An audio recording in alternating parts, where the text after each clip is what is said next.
किसान साथियों राम राम। आशा करता हूँ आप सब ठीक ठाक हो। साथियों, आज हम चर्चा करने जा रहे हैं कि दो अहम विषय जो आज निकल के आ रहे हैं कि एक नरमा के अंदर बीमारी जो पनप रही है और दूसरा बरसाती सीजन के अंदर सरसों का भाव आदि क्या रहने वाला है। साथियों, पहले हम चर्चा करते हैं नरमा के ऊपर। साथियों, आपने सबने ये भी देखा होगा कि सोशल मीडिया के ऊपर नरमा के अंदर कुछ वीडियो आ रहे हैं और नरमा के अंदर एरो लगनी शुरू हो गई हैं कि उन खेतों के अंदर गुलाबी सुंडी का प्रकोप हो गया है। साथियों, वीडियो आप भी सुनते हैं और वीडियो मैं भी सुनता हूँ। मैं उस वीडियो बनाने वाले के पास, उस जिस किसान का खेत है उस किसान के पास बात करता हूँ, तसल्ली करता हूँ कि वास्तविकता क्या है, ये वीडियो कब का है और आपके खेत की पोजीशन क्या है। साथियों, गुलाबी सुंडी को रोकने के लिए, इसको कंट्रोल करने के लिए मैंने अनेक वीडियो इस चैनल के ऊपर बना रखे हैं और आप सभी से ये अनुरोध भी किया है कि इस तरह के जो आप कार्य करेंगे तो आपके खेत की गुलाबी सुंडी कंट्रोल होगी और समय समय पर किसानों को सचेत भी किया है। साथियों, मैं आपको यह बता देना चाहता हूं कि हर वीडियो एक ही तरह का नहीं बनाया जा सकता और क्योंकि एक ही बात को बार बार वीडियो के माध्यम से रिपीट करना कोई सही बात नहीं है। इसीलिए जितने भी वीडियो गुलाबी सुंडी को रोकने के लिए मैंने इस चैनल के ऊपर अपलोड कर रखे हैं वो वीडियो आप देख भी सकते हैं। और मैं यही बात आपसे बार बार कह रहा हूं कि आपको सटीक और सही जानकारी की यदि जरूरत है तो आप इस चैनल के साथ जुड़ें, इसे सब्सक्राइब करें, इसे सामने वाली घंटी का बटन दबाएं ताकि आपको समय पर वीडियो मिल जाए। जिस किसान के पास वीडियो नहीं पहुंचता है, क्योंकि जो किसान खुद सुन लेता है और वो शेयर नहीं करता है तो वो किसान दूसरा उस वीडियो से वंचित रह जाता है। साथियों, मैं आपको एक बात बता देना चाहता हूं कि कई बीमारियां ऐसी होती हैं कि जो यदि हम मिलजुल कर उसको कंट्रोल करेंगे तो वो काबू में आएगी, वरना वो काबू में नहीं आएगी। यदि आप ये सोचते हैं कि आप अपने खेत के अंदर इस वीडियो के हिसाब से, इस ताऊ के कहने के हिसाब से कार्य करेंगे परंतु पड़ोसी को नहीं बताएंगे तो आपका जो काम किया हुआ है उसका रिजल्ट आधा मिलेगा। और यदि आप पड़ोसी को भी बताएंगे और पूरे एरिया में वो काम करेंगे तो आप मान के चलो कि आपको 80% उस चीज़ का रिजल्ट मिलेगा। साथियों, हम नेट चलाते हैं, इतना ही खर्च आता है और यदि कोई बात पहुंचा किसान तक पहुंचानी है तो अपना एक पैसा भी नहीं लगता, हमें सिर्फ उंगली टेकनी होती है और उस किसान का बेचारे का फायदा हो जाता है। साथियों, मैंने एक वीडियो अपलोड किया भी था, भी मैं कल परसों ही इस कॉटन बेल्ट के अंदर भ्रमण करके आया हूं और मुझे एक भी किसान ने गुलाबी सुंडी को काबू करने के लिए प्रयास करने का कतई कोई सिस्टम दिखाई नहीं दिया। अब मान के चलो कि किसान इतनी बड़ी गलती कर रहा है तो उस गुलाबी सुंडी को रोकेगा कौन।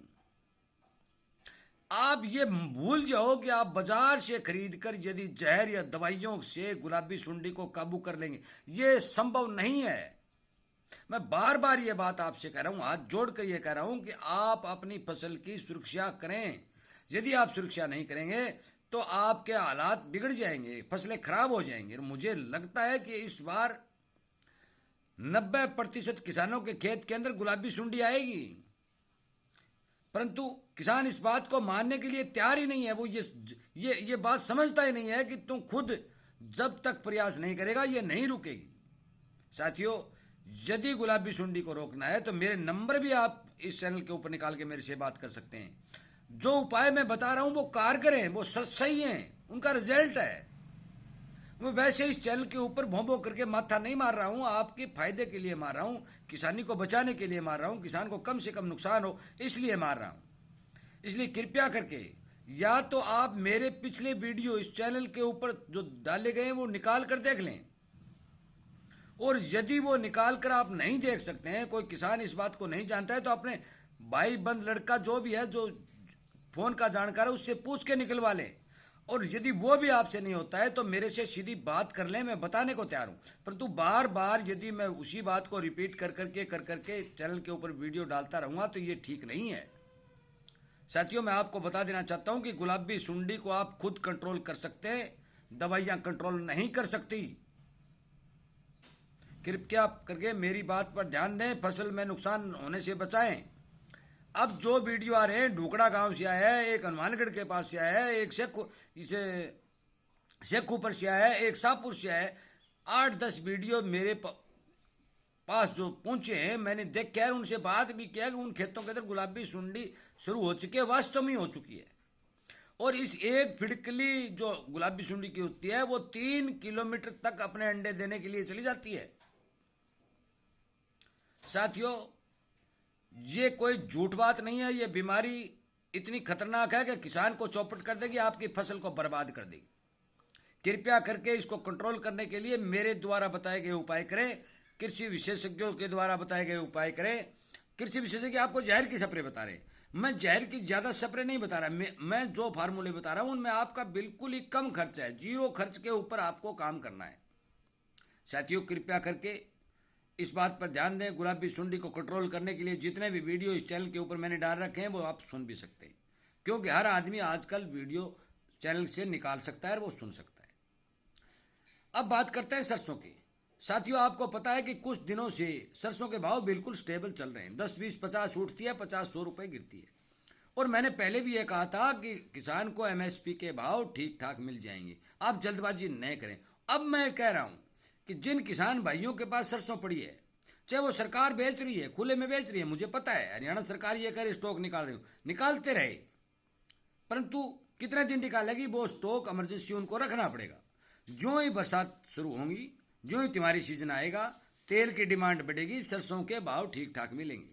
मैं ये गारंटी नहीं दे सकता कि 10,000 हो जाए, क्योंकि कई भाई ये भी कहेंगे कि भी तो आपने कहा था नहीं तेजी आएगी, तो तेजी आने का कोई सिस्टम होता है। चना 7,000-7,500 रुपये तक बिक गया, मूंग है जो 8,000 8,500 तक बिक गया, सरसों ही मुझे लगता है कि 6500 रुपये तक छूट जानी चाहिए, क्योंकि थोक के अंदर जो बड़ी बड़ी मंडी है उनके अंदर 6,000-6,100 के भाव मौके पर चल रहे हैं। आवक जो देश में सरसों की है वो दिनों दिन घटती जा रही है। 12-12, 13-13, 10-10 लाख कट्टे जो आया करते थे बाजार में, किसान लायक लेकर आते थे, वो सिस्टम नहीं रहा। अब इस पिछले हफ्ते की हम बात करें तो सिर्फ 4 और 5 लाख बैग की आमदनी जो है देश के अंदर बाजारों के अंदर प्रतिदिन की रह गई है। इसलिए कृपया करके जिस किसान के पास सरसों की फसल पड़ी है वो पूरे बाजार के ऊपर नज़र रख करके, पूरे बाजार का सर्वेक्षण कर करके और पूरी तरह से जांच परख अपने सरसों को सेल करे, ताकि उसको नुकसान न हो। क्योंकि अब की बार सरसों के अंदर बीमारियां बहुत आई थी, मैंने हर वीडियो में आपको बताया भी था और सचेत भी किया था। परंतु फिर भी यदि किसान किसी ने मेरा वीडियो नहीं सुना, क्योंकि सुने कैसे, बेचारा किसान तक जब पहुंचे ना तब कोई शेयर करे। कुछ भाई शेयर करते हैं, परंतु किसान, हर किसान का यह फर्ज बनता है कि जिस किसान के पास किसान की मदद का जो वीडियो है, किसान की आवाज़ उठाने वाला जो वीडियो है, वो किसान तक पहुंचाए, ताकि उस किसान को कुछ न कुछ समझ में आ सके, वो जागृत बन सके, किसी के भरम जाल में न फंस सके। साथियों, मैंने नरमा की बीमारी जो गुलाबी सुंडी नामक अब जो अपना पैर पसार रही है उनके बारे में आपको अवगत करा दिया, आपको सचेत कर दिया। और ये भी मैंने कह दिया कि वीडियो यदि आपने सुन लिया है तो ठीक है, नहीं सुना है तो आप चैनल के ऊपर सर्च करके सुन सकते हैं, मेरे साथ सीधी फ़ोन पर बात भी कर सकते हैं। सरसों के बारे में भी मैंने आपको अवगत करा दिया और सचेत कर दिया। अब आपकी मर्जी है कि आप किस ओर काम करते हैं, क्योंकि किसान एक ऐसा इंसान है कि वो किसी की मानता नहीं, वो अपनी मर्जी करता है। साथियों, खेत आपका है, फसल आपकी है, अनाज आपका है, फैसला आपका है, परंतु सावधान और सचेत करना मेरा फर्ज है। और इसीलिए मैं बार बार इस चैनल के ऊपर वीडियो बना कर हर किसान को सचेत और सावधान करने की कोशिश कर रहा हूँ। कृपया करके अपने विवेक से काम लें, पूरा विचार करके ही कोई काम करें और अपनी फसल की सुरक्षा करने के लिए जी तोड़ मेहनत करें, ताकि हमें नुकसान न हो। साथियों, वीडियो सुनने के लिए, चैनल को प्यार देने के लिए, इसके साथ जुड़ने के लिए, लाइक और शेयर करने के लिए आपका बहुत बहुत धन्यवाद।